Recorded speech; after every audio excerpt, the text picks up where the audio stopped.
যারা জাদুবিদ্যায় অভিজ্ঞতা রাখে, যেমন আল্লাহ রসুলের উপরও তো জাদু প্রয়োগ করা হয়েছে, যেই জাদু কাটার জন্য সূরায়ে ফালাক, সূরায়ে নাস, কোরআন মাজিদের এই দুটো সূরা নাজিল হয়েছে। এমনকি নবীও জানিয়ে গিয়েছেন, কেউ যদি সকাল সন্ধ্যা 3 বার করে সূরায়ে ইখলাস মানে কুল হুয়াল্লাহু আহাদ সূরা 3 বার, কুল আউযু বিরাব্বিল ফালাক সূরা 3 বার, কুল আউযু বিরাব্বিন নাস সূরা 3 বার, এভাবে সকালে 3 করে মোট 9 বার, আবার সন্ধ্যায় 3 করে, এই মোট 9 বার যদি তেলাওয়াত করে, তাহলে কোনো জাদুঘরের জাদু তার কোনো ক্ষতি করতে পারবে না। তো আল্লাহ রাসূল সাল্লাল্লাহু আলাইহি ওয়াসাল্লামকে জাদু করা হয়েছিল 11টা গিরা মেরে, সেটাও করেছিল এক ইহুদি।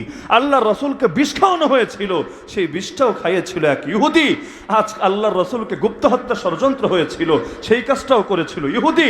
এমনকি মুনাফিক বলতে যাদেরকে চেনেন রসুলের জামানার, এদেরও প্রায় সব কয়টার ব্যাকগ্রাউন্ড হলো ইহুদি, বাস্তব ইহুদি সেজেছে মুসলমান ধোঁকাবাজি করার জন্য।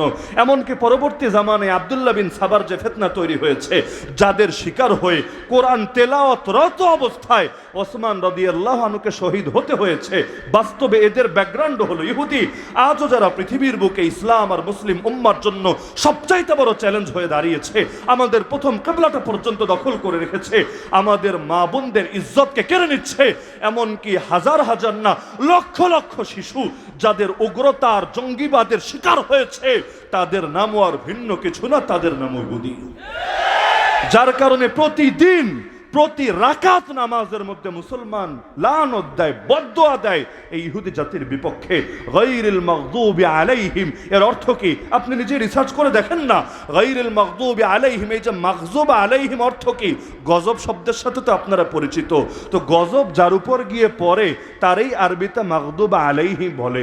তাহলে গজব মানে হলো রাগ, গজব মানে হলো ক্ষোভ, গজব মানে হলো ক্রোধ। তো আল্লাহর রাগ যদি কারো উপর গিয়ে পড়ে, ওর পরিণতি কি হবে এটা বুঝতে পিএইচডি করা লাগে না, কমন সেন্স থাকলেই চলে। তো আমরা ওদেরকে সূরা ফাতিহায় ঘোষণাই করি ওরা গজবগ্রস্ত জাতি, আল্লাহর গজব পড়ুক গিয়ে ওদের উপরে। কেন?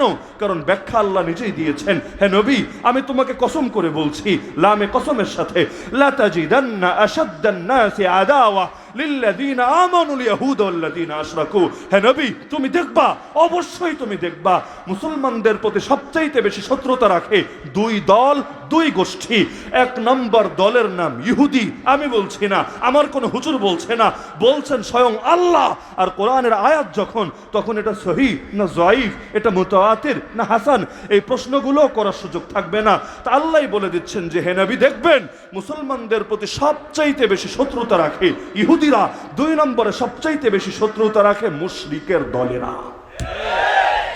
বলবেন হুজুর এটা তো 1500 বছর আগের কিচ্ছা, তুমি আগে এটা